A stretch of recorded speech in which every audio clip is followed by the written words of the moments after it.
This is the first of a series of 6 talks on the compound nature of the human being. And because of the factors involved all the way along, I make a sort of a preamble out of this, setting the foundation as it was more or less laid for us by Paracelsus von Hohenheim. According to Paracelsus, there are 2 books: the great book of the universe and the little book, which is man. To Paracelsus and many other physicians of that early period, the human body was the most available text for the whole world, for all the things that happen everywhere, anytime.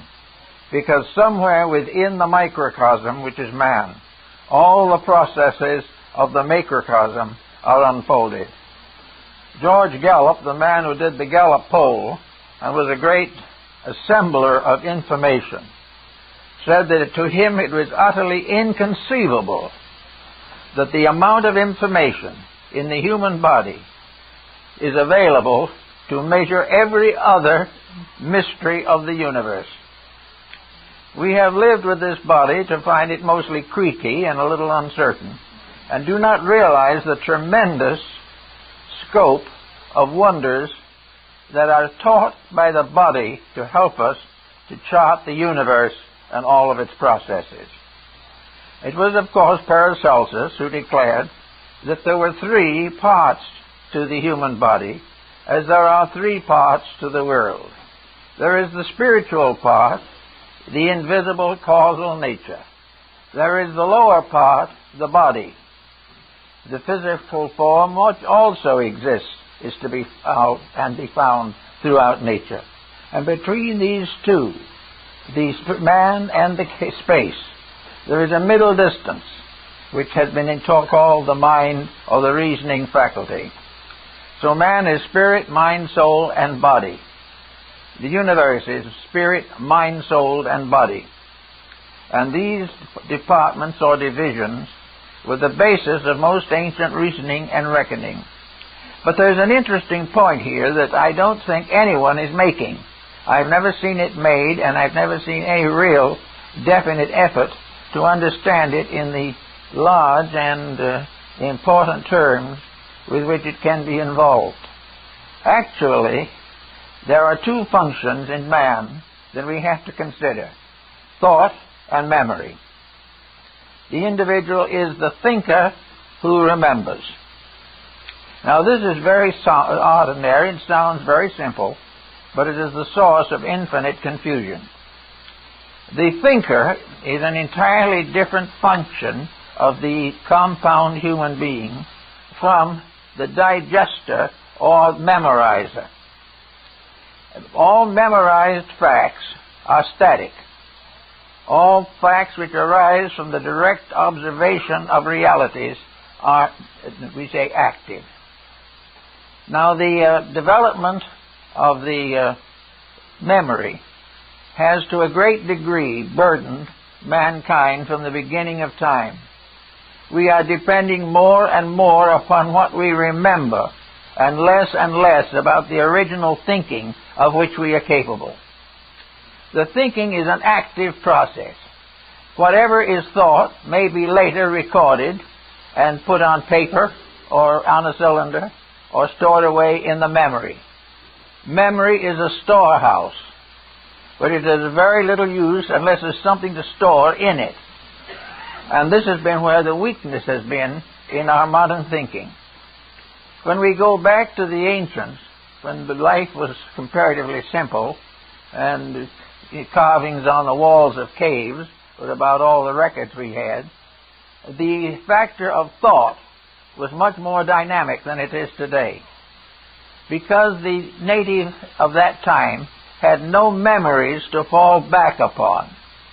There was no previous history of the world in which he lived. There was no previous account of the adventures of others like himself. Because he had no record and no written form to tell him what to do in an emergency, he was gradually forced to a very positive position. He had to think. He had to try to find the answers for himself by himself. He had to try to figure out what to do when the cave bear attacked him. He had to find out what to do when he was stricken with an ailment or suffered from an accident. These things could not be taken out of books. He could not consult a physician.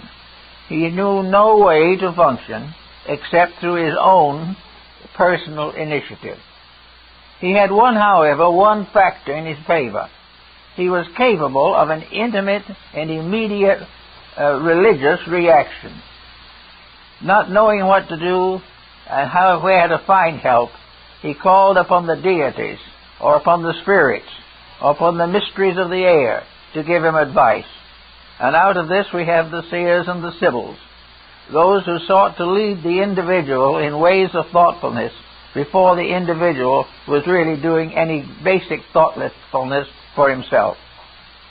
Therefore, we have thought, which is the process of examination, and we have memory.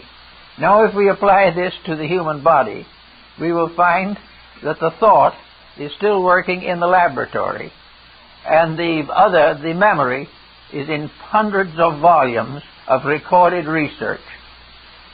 Now, these hundreds of volumes sound very, very important. But one of the things we have discovered in the course of time is that all these volumes put together do not give us the immediate answers that we want for the problems of daily living. We have got to think today in order to survive. And all the books in the world cannot bestow salvation upon us, because these books are memories. Memories that come and arise from the past, and our problems arise right now here. We have to use new agencies of thought. We have to use the mind as we have never used it before if we want to solve the problems of our time. The only thing that memory can bestow is a certain amount of consolation, a lead or two as to where in the past something similar may have occurred. But if we go back to that past when that something may have occurred, we will find the situation so basically difficult and different that we do not find the answer there that we are seeking now. Science, therefore, is a great recorder of knowledge. But in the last analysis, science is also hopelessly dependent upon original thought. And thought is the problem that we are all working with very closely and very sincerely today. Now let's see what this all means in terms of the human being. We know the individual, everyone living in this world, has the capacity to think. And to think is to give an expression to a basic mental principle within ourselves. This basic mental principle is not infallible. It does not mean that we can forget everything else simply by thinking, but it means that this mental faculty is indispensable in an effort to understand the physical phenomena of life. It cannot solve problems beyond itself, but it is very necessary to achieve the immediate information we need for daily living. So we try to figure out how we shall do some original thinking. Now, original thinking means that we have to have a disciplined mind. It cannot drift around in the vagaries of uncertainty. We cannot have a mind laden with superstition and expect it to serve us in time of emergency. There is tremendous importance, therefore, in mental training, the mental organization, and the preparation through education of the mind for the responsibilities of personal decision. In the present educational system, we have virtually no mental training. In there we are depending upon textbooks which are nothing but memory. They're what somebody else said long ago. And we do that to the children of today and expect them to find the answers to their problems. These answers are not there. They are in spirit, perhaps, they're in substance or in symbolism, partly expressed. But the average young person today does not know how to take memories and transform them into dynamic, immediate decisions. Now, it's working with this problem and working with the memory factor that is so very, very important. We then come to a very interesting and I think very profitable conclusion. Today, we are working to get our way out of a complicated situation. We are seeking more and more answers to the basic problems of life. So what have we done? We have finally, to crown everything else, invented a computer. And what is a computer? It is nothing but a mechanical memory. A computer cannot answer any question that has not already been answered. It cannot come to any conclusion which cannot be gained or brought back from previous conclusions. The computer is not a thinker. It is a rememberer. We can put great volumes of statistics into the computer, and they will come out in a bit more orderly way. But all the computers in the world will not teach us how to get out of debt, because it cannot create thought. It cannot take ideas and transform them into immediate, active reality. It can give us all kinds of hunches and suggestions and opinions and beliefs, but they are all based upon something that was known before, something that existed in the time when the Chinese were shaking their oracle bones.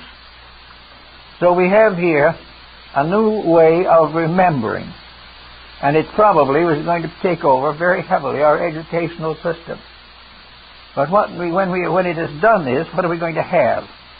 Are we actually going to have an answer to anything other than maybe a more efficient way of doing something we've been doing all the time?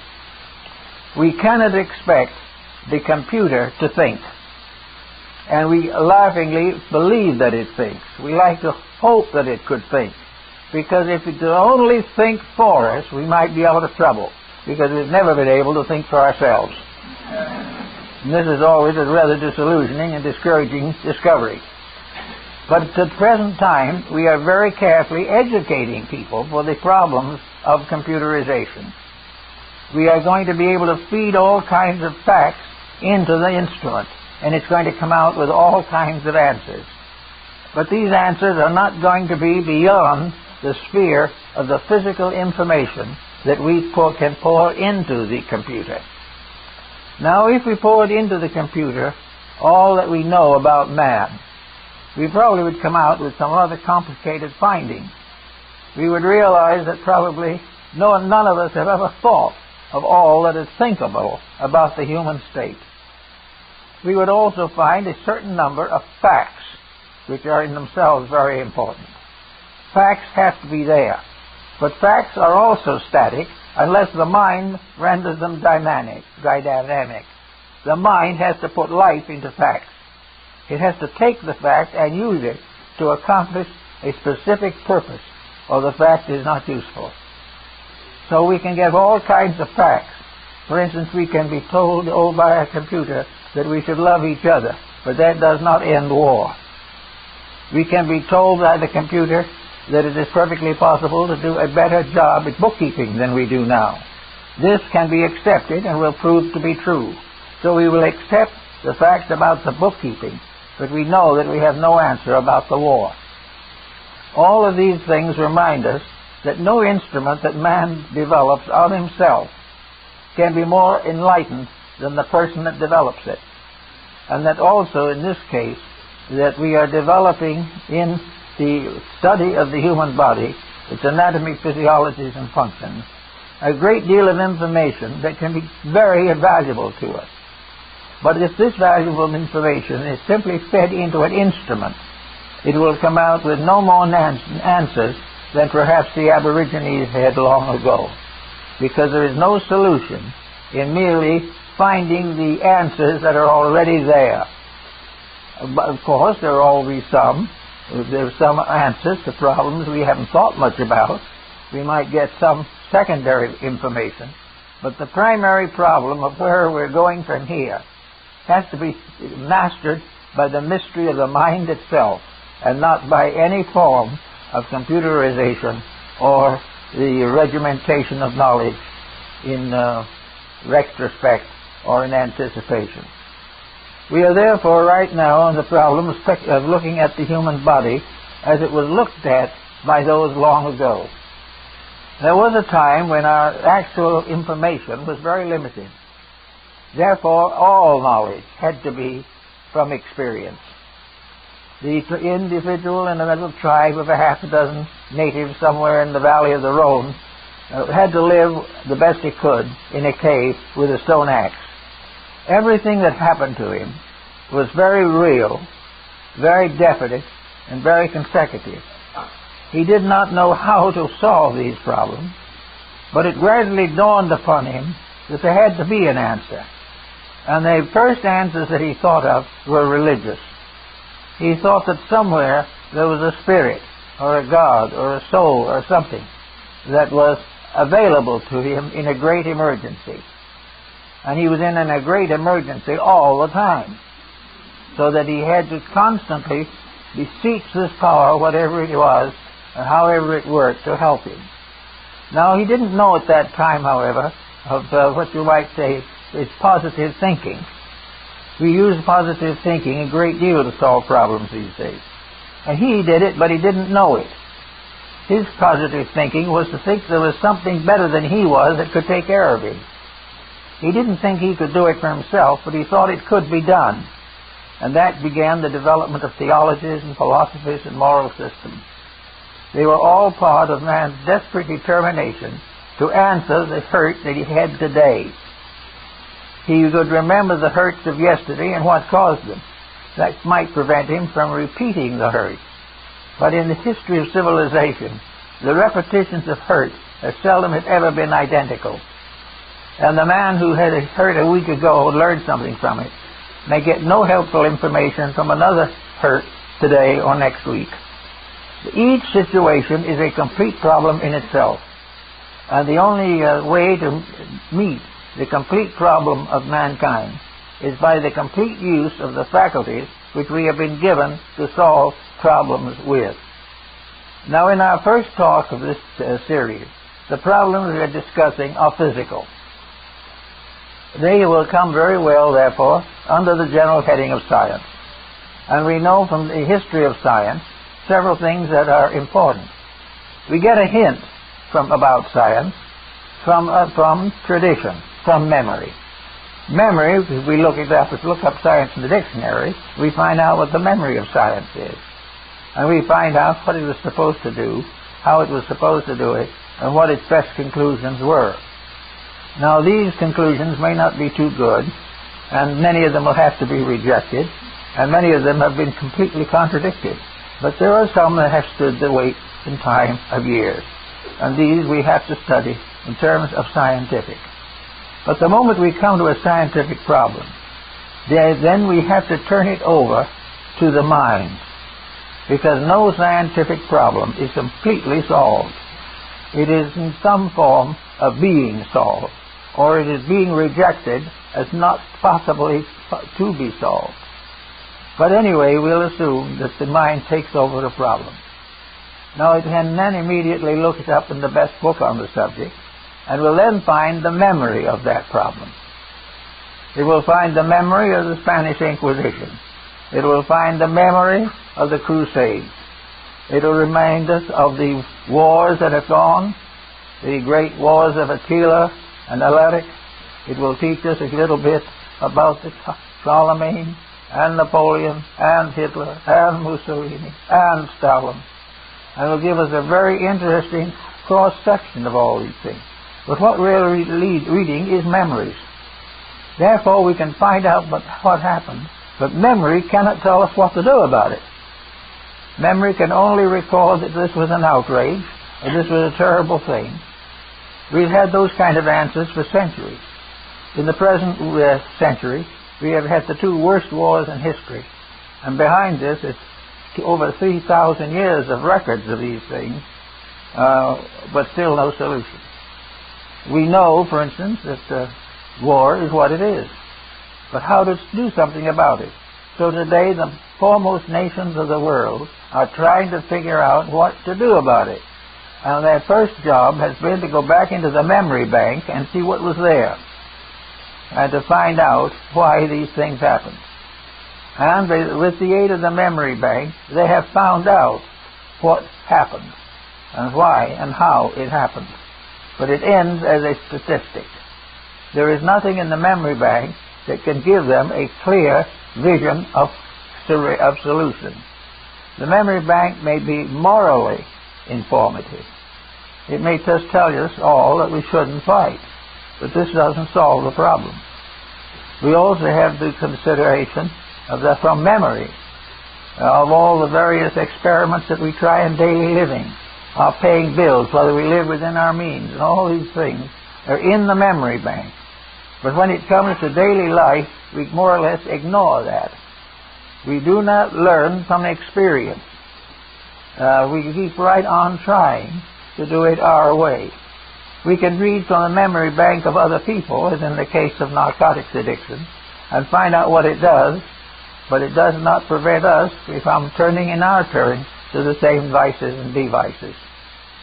So there's a great problem all now of trying to find out some of the facts about the human being. Facts that were amazingly understood long ago. Understood at a time when there was no way of simply reading your way into a solution. There were ancient writings.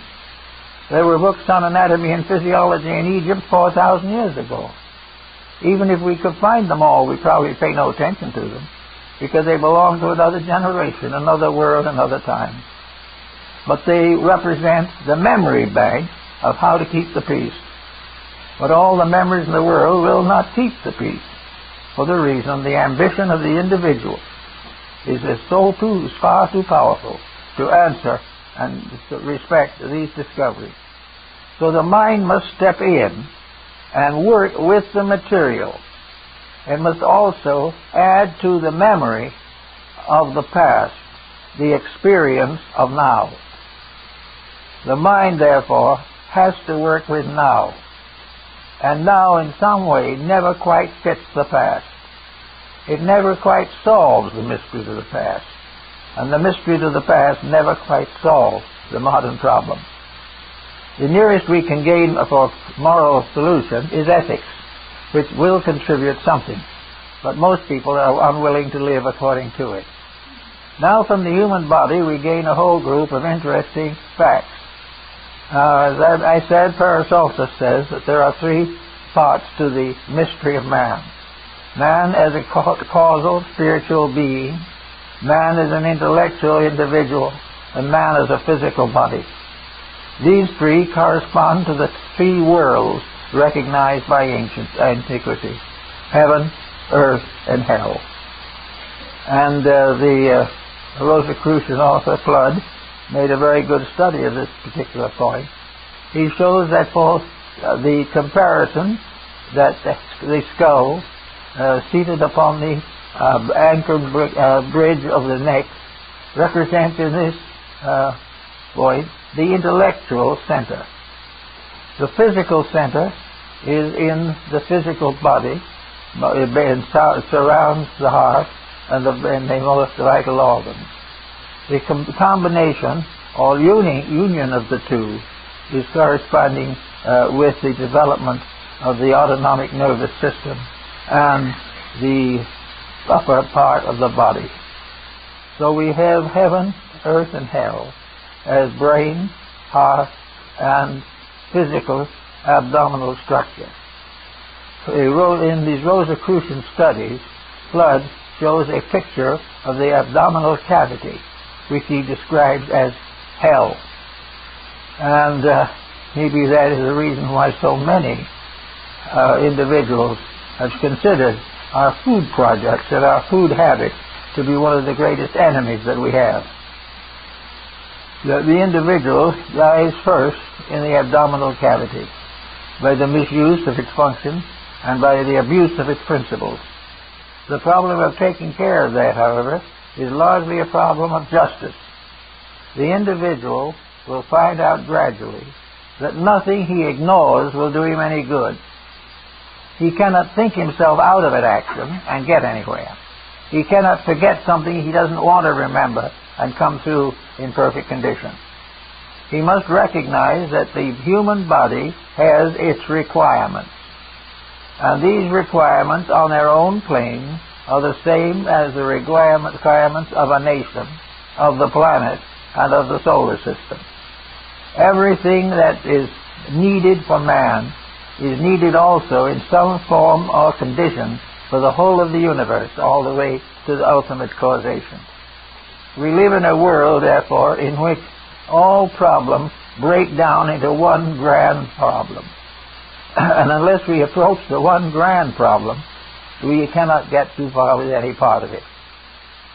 Now with man, the governors of man are the mind and the emotions and the physical body. And these three have their private tyrannies and are the causes of most of the problems that we face. These same causes in a nation produce war, bankruptcy, sedition, if abused. These three qualities in the world result in the great natural astronomical phenomena, everything from sunspots to comets. Everything is tied together with one great pattern of ethics, integrity, and values. Now, in many of these mysteries, we have only analogy to help us. We never get close enough to the problem to know exactly what it is. But we can get close enough to realize that wherever there is a problem, something is wrong. And if in our lives we have problems, that something that is wrong is ourselves. We have tried every way possible to push the problem onto someone else. We have tried to blame others for every mistake we make, but we are the ones that suffer. And there is no solution to any of these problems unless we approach the whole subject more or less scientifically. We've got to approach it on the basis of a firm statement of self-responsibility and acceptance. We also have to realize that we cannot depend upon memory for the information that we need. Take, for example, the child goes to school, graduates, and goes into the world. And at this time particularly, any information that he learned when he was 8 or 9 years old in school is liable to be completely wiped out by the time he is 16 or 18 years old. The rules he learned are obsolete before he memorizes them. The situations he thought he was fitting himself to meet no longer exist. The man who spent many years getting a career so that he could become a broker, when he finds there's so many brokers he can't get a job. All of these things represent an effort to just memorize your way into some kind of security. It can't be done. Today, memory is very, very incomplete and imperfect. The only way where memory is valuable is on the level of morality. But having no longer a security in memory, there's only one thing left to do: think. The individual has got to become capable of self-determinism. He's got to be capable of living his own life. If that is the only way he can manage the universe that is under his own skin. The ancients all realized that if the population of the world were all heaped together, they would not begin to compare with the forms of life that are within the body of one human being. In other words, we would not be able to divide sufficiently. We would realize that perhaps a thumb has a greater population than a planet. Tiny, insignificant forms of life that do not last for a breath come by the millions, by the billions. And they all have their parts to play. They are all part of a great system, a great population, over which the individual as a selfhood is a god, a divine being, administering an empire of hundreds of billions of separate living things. Therefore, if he realizes this to a slight degree, he can become a tyrant. But very few people have reached that degree of understanding in which tyranny is possible. They rather remain ignorant and not knowing any part of it, ignore it all.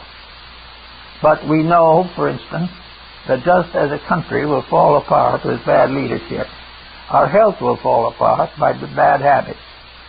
We realize that we can be tyrants, we can become crazy monarchs like the past, we can kill off our subjects, we can impoverish them, we can deprive the people of our inner kingdom of the food they need, of the protection they require, of the management they also must have. In other words, we can take from this little thing which we call the human body a grand pattern of the whole world and all the things that are involved in it. And we know that health today tells us that unless we use certain reasonable care, we will be a bad ruler. Now the world is useless of bad, knows about all bad rulers. It knows about Genghis Khan. It knows about the conquest of Alexander and Napoleon. It knows all kinds of things about selfish people who have destroyed their empires, corrupted their world, and tortured their population. But do we realize that we may be one of them? Only that we don't know what we are doing any more than the despot really knows, because we have allowed our selfishness or our ignorance or our antagonism to destroy the very life of our own bodies, to destroy millions of cells, destroy hundreds of functions simply by a temper fit. If we keep on this way long enough, we'll be in the same way as nations on earth. It will all end in revolutions. We are getting over a revolution in China. We're getting over a revolution in India. Also a revolution in all other nations of the world. We have revolutions on every hand. And most of all, we have dyspepsia, which is one of the worst of our private revolutions. We have dyspepsia because we are tyrants, because we pay no attention to the population of our own private world.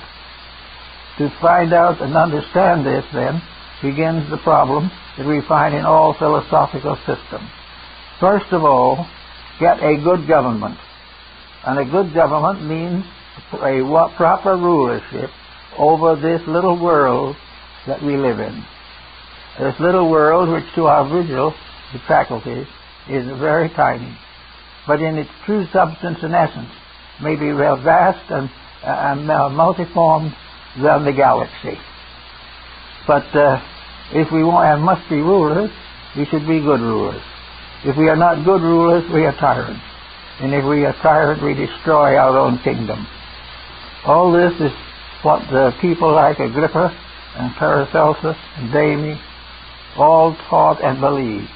The beginning of a good world situation is an individual who learns to govern little things, and who is made a righteous governor over little things shall be given rulership over greater things. The Bible tells us definitely that we must begin our rulership over little things, and that those little things include mostly our own habits. To get into a condition where we can protect the body means that we are getting ready to go on to unfold a constructive program. A constructive program means that we have to not only have right ideas, but live them. Not only be convinced of truth, but apply them. And under pressure and disappointment and disillusionment, to keep right on doing that which is right. We find that every attitude which will destroy a kingdom, if brought down to the private life of an individual, will destroy health. We find that very definitely that we are custodians.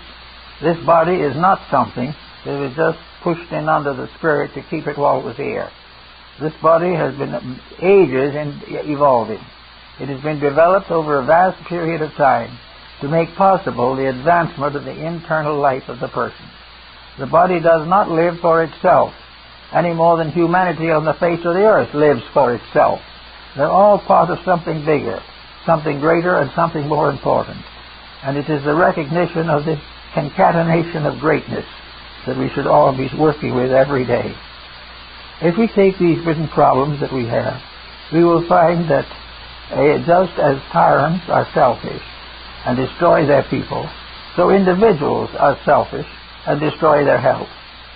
That wherever tyranny comes in, and in some cases tyranny is gratification of undisciplined habits. We may find that the individual will not break habits which will destroy him, so he is destroyed and they blame someone else. When this happens on a larger scale, we call it Alexander the Great. We really always are thinking of great people who make mistakes. But in this little mystery of ourselves, which is a very small but tremendously powerful one, this little mistake is something that can take away the health and endurance of billions of living entities within our own body. All this is something that we do when we study alchemy and chemistry.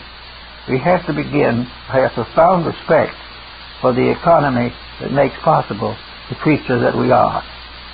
So we get away from the belief which we have in so many things. For instance, in law, if we don't know how to try the case, we get out the books and we read.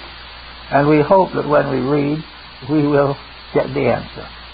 When the individual is sick, we make an examination. But the examination is read according to the experiences of the past. When we prescribe a drug, it is based upon some preparation which we have found in the catalog of drugs and hope to God it's the right one. And it is the same in politics. When we elect a politician, we go to the Romans or we go to the Greeks or even the Chinese to find out just how it should be done. And we get generally a government of theory and lack of practice.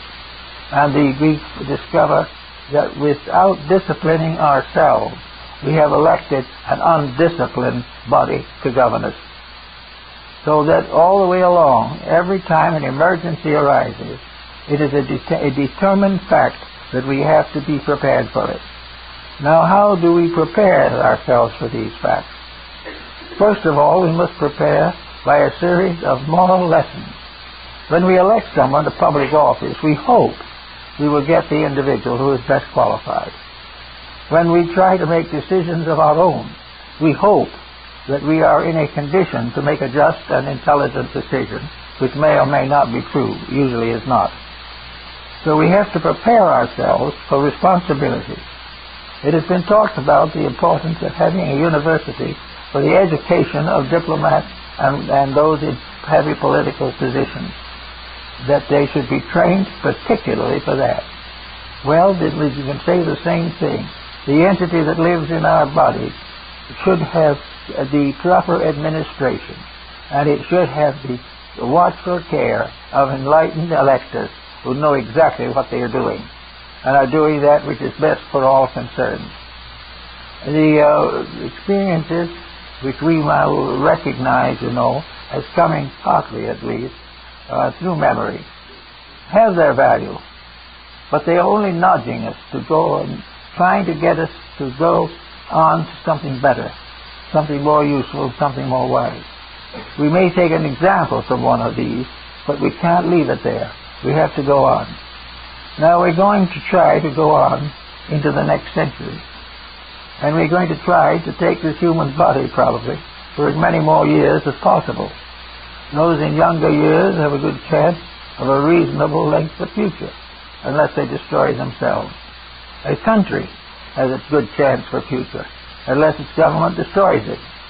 In all cases, wherever there is imbalance, wherever there is lack of ethics, sickness begins, political, psychological, physical.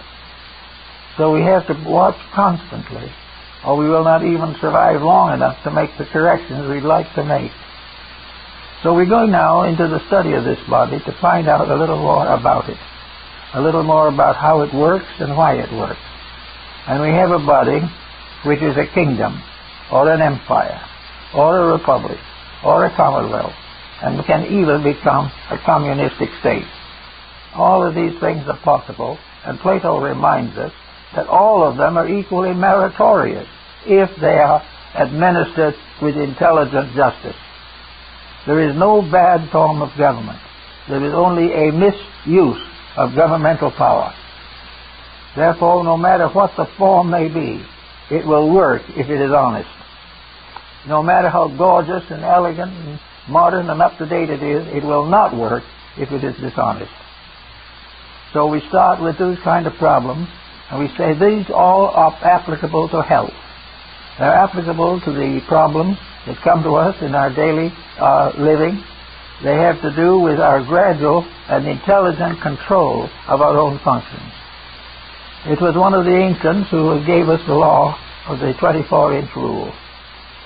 The rule of division of a day. A day of 24 hours divided into 3 sections of 8 hours each. This was the measure of the work of the individual. And these are 8 hours for work, 8 hours for repose, and 8 hours for self-improvement. The individual should set aside his problems in such a way that each of the divisions of his day contributes to his wisdom, his happiness, his security, and his health. If he breaks any of these rules, he is breaking the basic pact. He is breaking the foundation of enlightened government. He is breaking the rules of the world in which he lives. Now these are 24 hours of each day. What are we doing with them now? Well, if we're employed, we're working at something we probably do not greatly enjoy. Maybe we enjoy it a little. And then we go home from that to the next 8 hours, and the chances are that most of those will be spent in front of a television, which itself is not particularly enjoyable. And the other 8 hours will be one thing or another, trying to sleep, trying to get something else done, attempting to go on with other activities, or simply giving up in despair. Maybe doing a little physical exercise just to keep it up. So we have to start in to put regulation into everything in order that we produce a body capable of giving intelligent commands itself. The government is like the British Parliament. It consists of the House of Lords, and the Lords in these cases are the selves. Your Lord in the government is what you like, what you believe in, what you intend to do anyway. It represents the authority that you have because you are the person in the body. The House of Commons is the body itself. And in most of the old kingdoms, the Commons ruled, although not always. The House of Commons means representation by the whole. In other words, in the human body, the House of Commons is composed of every living cell in that body. The House of Lords is the part that has to do with the body what it pleases. But the Commons is the house that has the right to be protected from all abuse by the overlords. If the overlords abuse this body, it will be sick. If they refuse to contribute to the well-being of a community, the community is sick. So the beginning of our understanding is to recognize the physical body as a political empire, as a moral world, as a religious sphere, as a chemical and physical body. All these different things are in the body. And to have a healthy body, you've got to keep the rules. Whenever a tyrant rules the body, we have dissipation and death.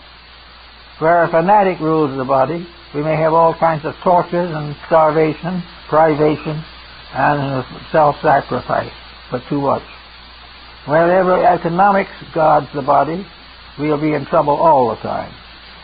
Where if we go on to some particular profession, we go into law, then that guards and controls the body. Everything we do, we use parts of the physical body's resources to do it. And wherever these resources are abused, we have terrible trouble. Because finally, there's something else that we have not yet much considered. And that is, that we'll get in our discussions later, but I'll bring it in just for a moment. beyond the body and beyond what it has to do and beyond the controls which it exercises, behind and beyond the mind and the memory, is an infinite integrity which cannot be compromised. It will go on forever. When we break the laws of that, then we are in definite danger. And we break the laws of the greater when we break the laws of the lesser. For these laws operate in every human body, in the stomach, in the spleen. They relate to every phase we have. But behind all of the others phases is the immutability of the simple fact that it must be right or it is wrong. That there can be no compromise between integrity and self-indulgence. There can be no substitute for the recognition that right is right. Now it sounds, of course, as though right might be terrible that way. Right sounds like a police state, but it isn't. Right has never been obtrusive. You know right until you do wrong. Then it comes in on you with all its power. Therefore, right is not a tyranny. Right is a simple action in conformity with the rules of the game of life. It is the keeping the rules and enjoying the result of good citizenship. The moment the individual becomes a bad citizen, then the laws of the eternal nature come in upon him with all their destructive and miserable reactions. But they do not come in unless we break them. We do not know of evil while we do good. We do not know of ignorance while we are naturally wise. All the artificial achievements which we image too highly slip away. But the integrities remain forever. And those who keep in harmony with these integrities live at peace with themselves. And this is the beginning of living in peace with the world. Now we take the human body and we say that it is a regulator of all the affairs of nature. We study the human body in terms of ancient philosophy, and we find that even the early physiologists were pretty well acquainted with this particular problem. They knew, for instance, all about the 12 wise men on the top of the mountain. They realized the 12 apostles, all these things, and they realized that there are 12 convolutions of the brain in the ancient mountain on the top of the great hill, that the mysterious world of Brahma is on the shoulders. In the tabernacle of the Jews, it is laid out, instead of rising, it retires into the depths. Here again, you have the 3 steps of retirement, and in the end, in the Holy of Holies, the Ark of the Covenant. And the Ark of the Covenant consists of angels with their wings meeting over the mercy seat. These wings of the angels are again the convolutions of the brain. And between them rises the flame of the Shekinah's glory. For when the Lord came to bring messengers to his priests and his prophets, he appeared as a great light upon the mercy seat. The mercy seat is the third ventricle of the brain. The glory of the Lord is the flame that blazes out between the pituitary body and the pineal gland. Every part of the philosophical and religious mystery is actually performed in the secret parts of the human body. We find also that the human body, with the brain above it, the spine, which is the whipcord of the small cord, the 33 segments of the spine are the 33 years of the life of Christ, and are the 33 years which required to complete the temple. Also, these small filaments of spinal cord at the base are referred to as the whip of small cords, with which Jesus cast the moneylender out of the temple. All of these things have their physical, bodily equivalent and are perfectly balanced. We know that the diaphragm supports the Mount Moriah on which stands the Temple of Solomon. We know that the vagus nerve is the great river of life. We know all these things. And, for instance, we know that there is the anatomy now refers to certain small growths at the base of the skull at the back as the pyramids. It knows that the outer cover of the brain is the dura mater, the rough or strong mother, and the inner covering is the pia mater, or the very subtle and gentle mother. All these terms are used in anatomy. And every one of them can be tied back to some religious fact, because they pertain to facts and circumstances that are unchanging. Everything that is inside of us is a miniature of everything that is outside of us. And when we begin to realize that, we also realize that all the false glories, all the crimes and all the corruption are massive physical enlargement of the bad habits that are continually fluttering around in our own subjective lives. So we try to work with all of these problems, knowing that the first problem we have is this physical body, that we want to live in it as long as we can, and as helpfully and happily as possible. And that to do this, we must do what we can. No one will do it perfectly, but we'll do what we can to make it not only a useful body, but dedicate its use to some purpose beyond the wasting of time. That there is always something to be done. That a body should be built in the mother's womb, should go through all of this mysterious transformation, pass through all the kingdoms of nature in miniature, and finally become born into this world in great pain and travail. But all this should happen. Then it should start and grow up and go through all the problems of becoming an adult out of the stress and pressures of our modern environment. And what does it do when it has accomplished everything? It takes on narcotics and kills itself. This is not what was intended. And there is no way in which this type of thing can ever produce forgiveness of sin, because it is not a forgivable sin. The sin is very different.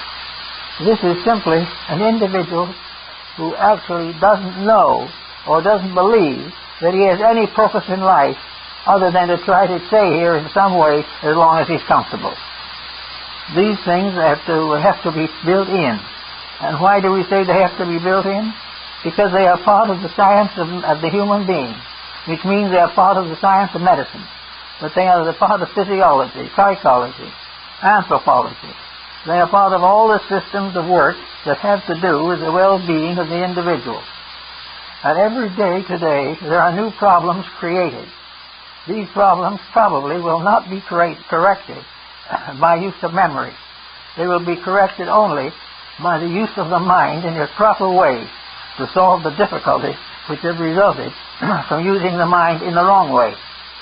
It must be used as it was intended. So we find health not to be divided from wisdom. And the functions of the body are one with our love for God and our fellow man. There is no way in which hate can ever produce anything but trouble. And while we hope that it's going to trouble somebody else, it always finally troubles us. So little by little, we become aware of psychical or physiological the mysteries relating to the body. We realize that it is something that can be incredibly important.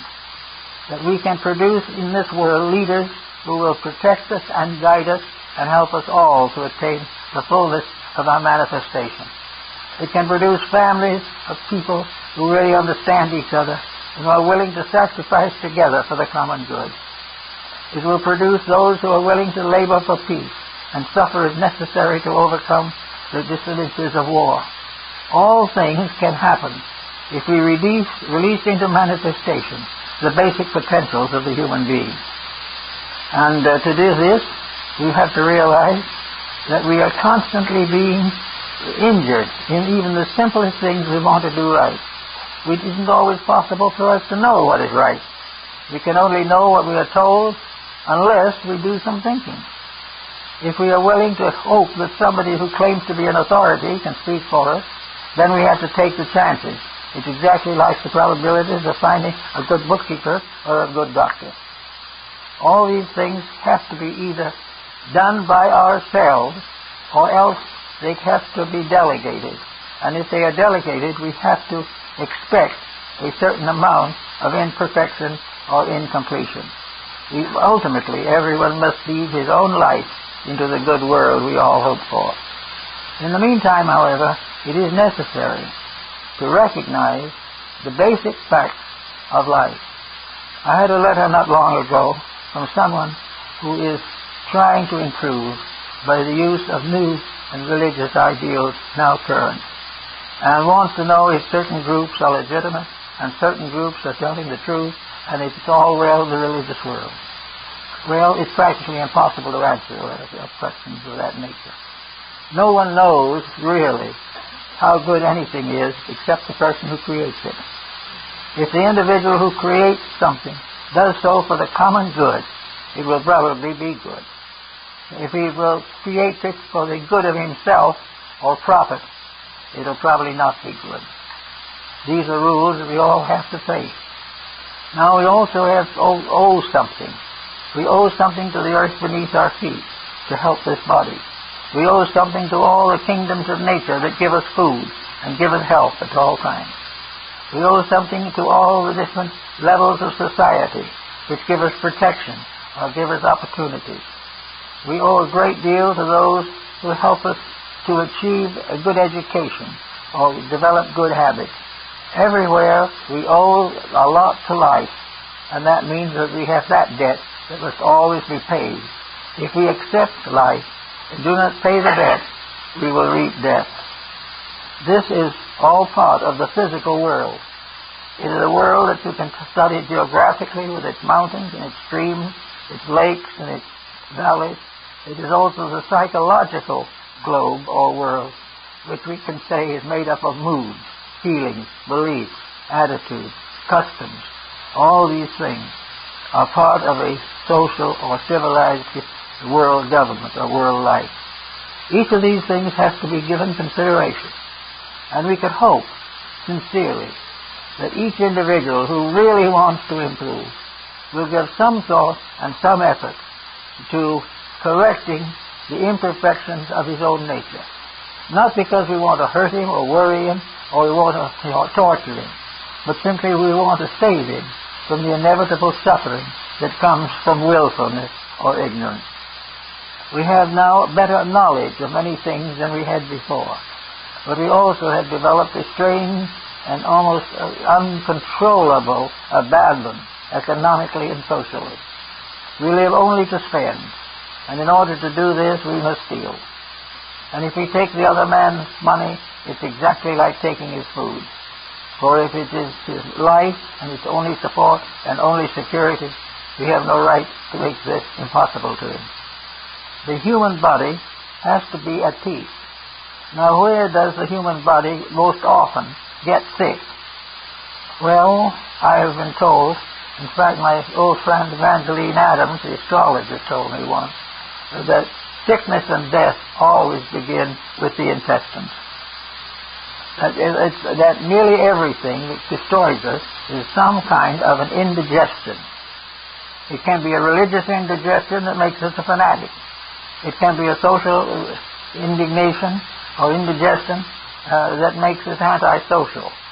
It can be almost anything, but it is something that has to do with digestion and assimilation. It means that we've taken in something that cannot be properly handled by the body, that we are not giving the body its due care and attention, that if we do not take care of it, it will start to disintegrate, and when it wants to go, it will make the intestinal tract a living hell while we're still in this world. It can be a very serious and terrible thing. So we have to prepare. Now, if we want to keep out of hell morally, according to our friends the theologians, we've got to keep the good word.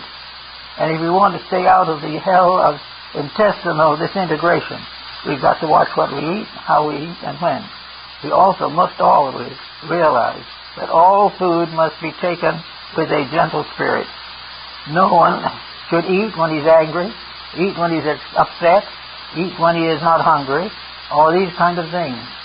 But he should so live that about 3 times a day or thereabouts, he will be happy enough to eat normally. If he does that, he will probably have a pretty good digestive system. But everything we do goes right back to an analogy or a simile in the body itself. We find that we are also composed of creatures that have reaction to what we eat. Now, it should never be forgotten that every food element has a dispositional factor. To a certain measure, we are what we eat. Not entirely, but practically all forms of food have moral and psychological reactions. And many an individual who thinks he's dying of a bad psychosis is simply dying of frustrated indigestion. All the different things that we have to do are very simple. Now, the ancients pointed out that the more money we have and the more luxurious we are, the more likely we are to be sick. Because the moment we become luxury-loving, we are in serious trouble. And Rand went to a Greek philosopher and said, Master, if I was to damn a man, what could I do that would most destroy him? And the philosopher thought for a couple of minutes. Well, if you wish to do the worst thing you can do him, tell him you hope that his sons will live luxuriously. Because if so, they will be a disgrace to you for the rest of their lives. So all these things go back to the body. They go back to the physical structure with which we are endowed. They tell us something that we should watch and listen. We cannot solve these problems with stomach pills.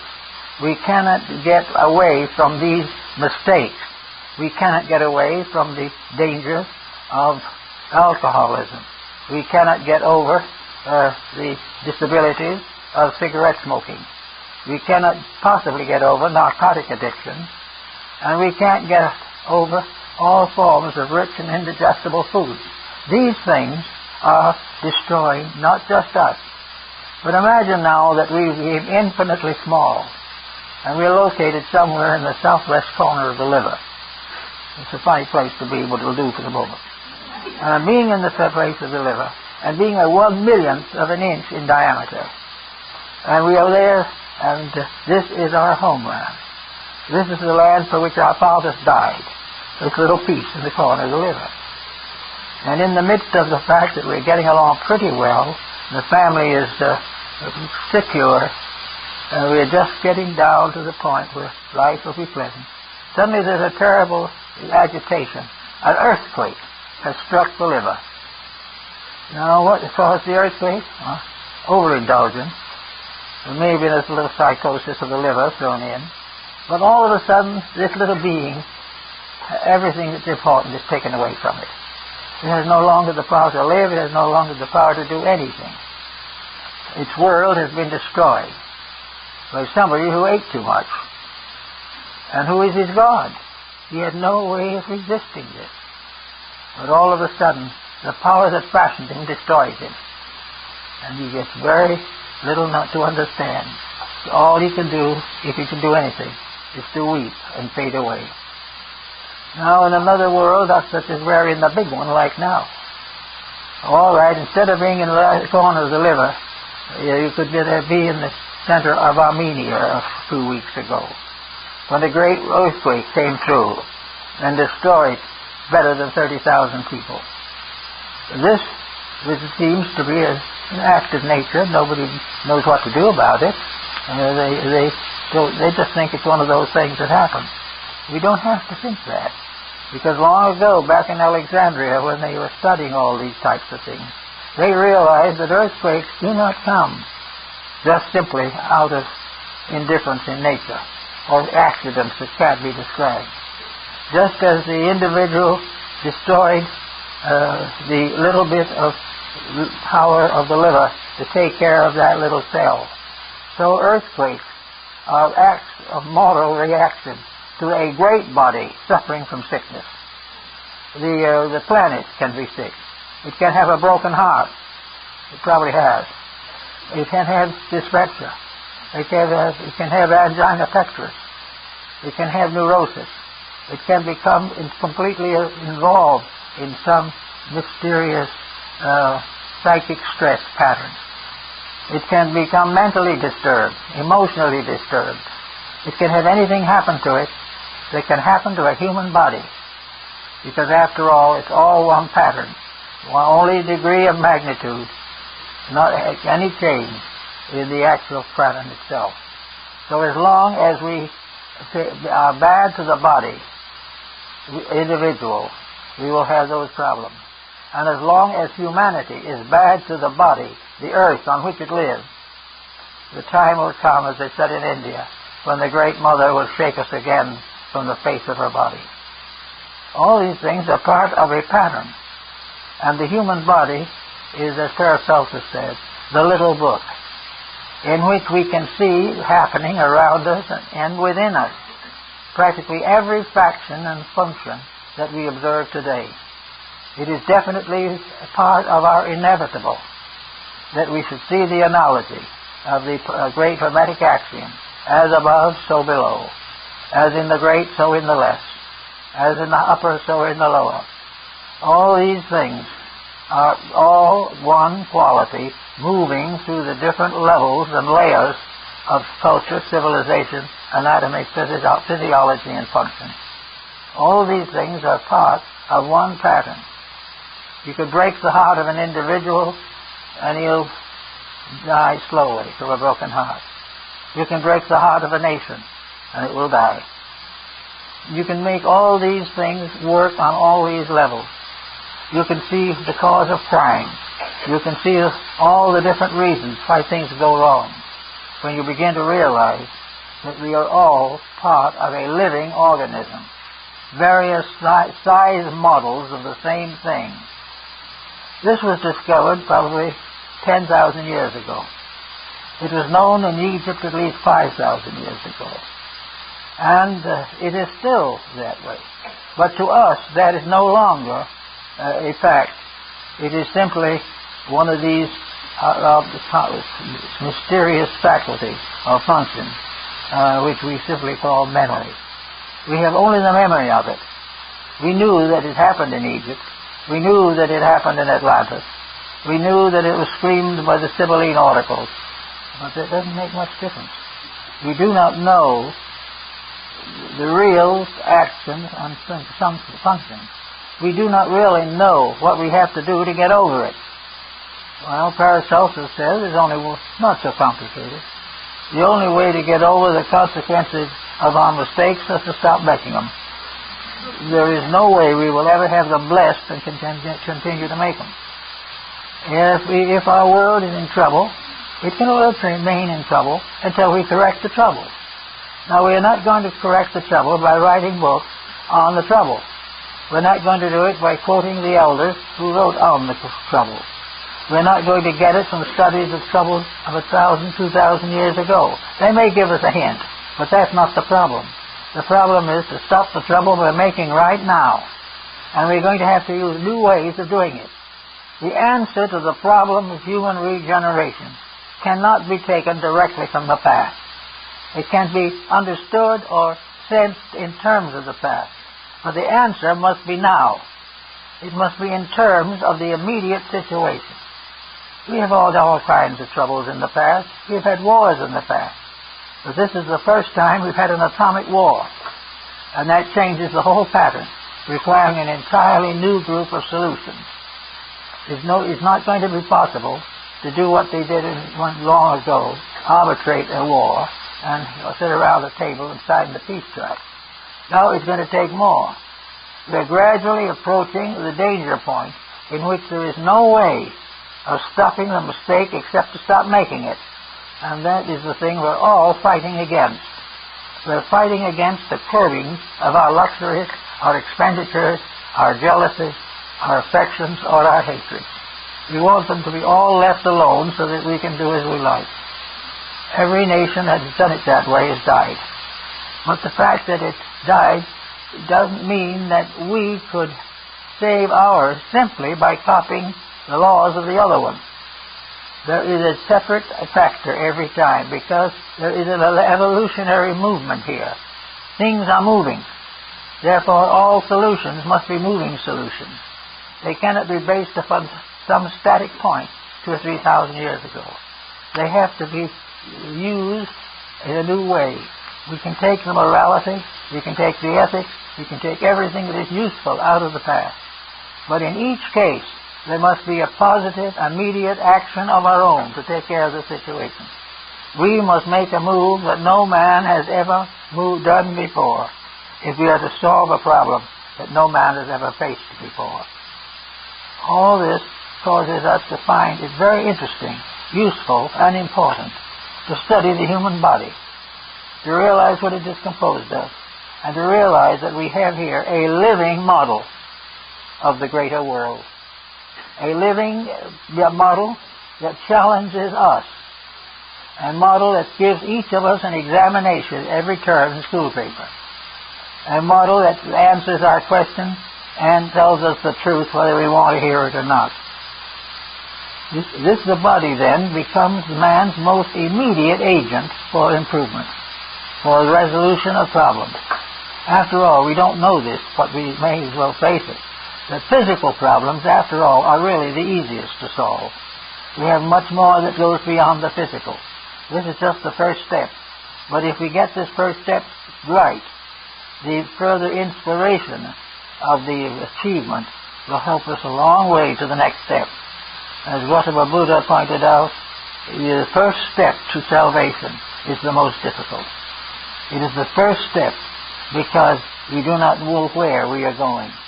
But once we make a step forward and discover that there is solid earth under our feet, that we are moving in a direction, that we are gradually overcoming the hindrances that prevent us from doing things well.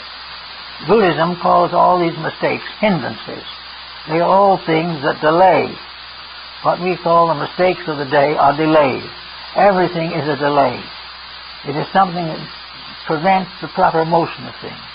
A delay or a hindrance is something, an object or condition, which stands between us and peace, stands between us and the fulfillment of that which is right and good.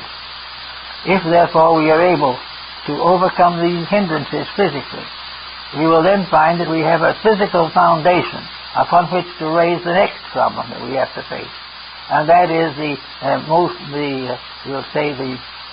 gradual vitality of the human body.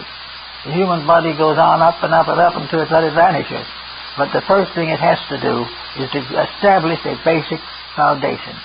The moment it does that, then it goes into the glandular system, the autonomic nervous system, the cerebrospinal nervous system, into all the organs, and we want to start and work with those at least a little in this series of lectures. It is to prove that all the way we have a living text that will never tell us that we're right until we are right now, that will never bring health to the sick unless we do that which is necessary now. Well, Nostradamus was medical officer of Salon in France. There was a bad outbreak of diarrhea in the country.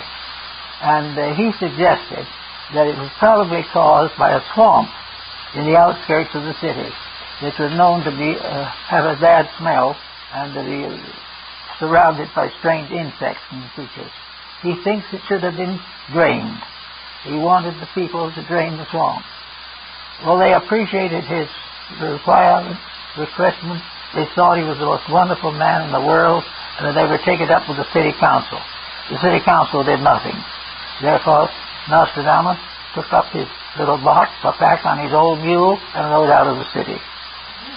His advice was priceless. They loved him devoutly. But when he asked them to drain the county swamp, nothing doing. The swamp had always been there. So when we say to somebody, you have to drain that temper you have, it's getting you in trouble, you lose a friend right on the spot. They may know that they need to change, but they don't want to be reminded. So we hope always that we will be able to achieve health, peace of mind, world balance and equilibrium, and overcoming poverty and crime without changing our own conduct. Any physician can tell you that you can't get over the effects of over-drugging without giving up the drug. And we cannot overcome bad habits until we change the habits. Otherwise, the comfort of being sick from the habits will continue. And we will keep right on until we slip off into that quietude which will give us some time to thought before we build up another body. But it takes a good many bodies generally to get to the individual to say to himself, it takes me 20, 21 years to get this body functioning. I have to get up and be born. I have to cry. I have to be weaned. I have to gradually go to primary school or kindergarten. I have to go through the experiences of social adjustment with my peers, the other members of the school. I have to get over younger sicknesses. I had to do the teething. I had to do all kinds of things. And finally I had to get educated enough to get a job. And I was about 20 years old by that time. And had all that work behind me. All this problem. And then what do we do with it? Well, one sort of person told me they thought after all that work they ought to spend the rest of their life playing. But it doesn't work that way. What they really have to do when they get that type of background is spend their life doing something that makes all this misery worthwhile. If they don't do that, then the misery will continue instead of the life. So we have everywhere in the world today people who want to live better than they are living. But very few of them want to give up their animosity. They do not want to make the changes which in a case of sickness would help them to restore health. But they are sick. There are all levels of sickness. And until each level is mastered, corrected, or understood, and if necessary apologized for, there is no probability of improvement. So these philosophers, the Rosicrucians and the alchemists and the Kabbalists, had this realization that you cannot depend entirely upon memory for anything. You have to take what you remember of the past, put it into the test of now. The past helps, but does not complete. Everything that has to be solved must be solved by the individual growing now. Now, there's nothing in this growth pattern that says he has to be perfect. Because of 10% improvement would so change his life he'd never recognize it. But it is true that he has to change himself. Tradition, example, knowledge of the past may give him some of the instruments to work with. But you take those instruments, adapt them to the pressures of the moment, and live clean and clear now. And that is the only way he can get over the problem. There is no way in which he can substitute economic success for any major form of ailment. There was a man up in Alaska who got a lot of gold after gold strikes up there. And of course, having a lot of money, he wined and dined himself to the point that he came to his deathbed. And they told him it was only hope, and that is if he went out to Mayo Brothers, maybe they could save him. So off he goes to Mayo Brothers. They work on him for a while, patch him up pretty well, and they tell him that he'll make quite a little more mileage off this old body if he will live principally on bread and milk, if he keeps away from all rich food.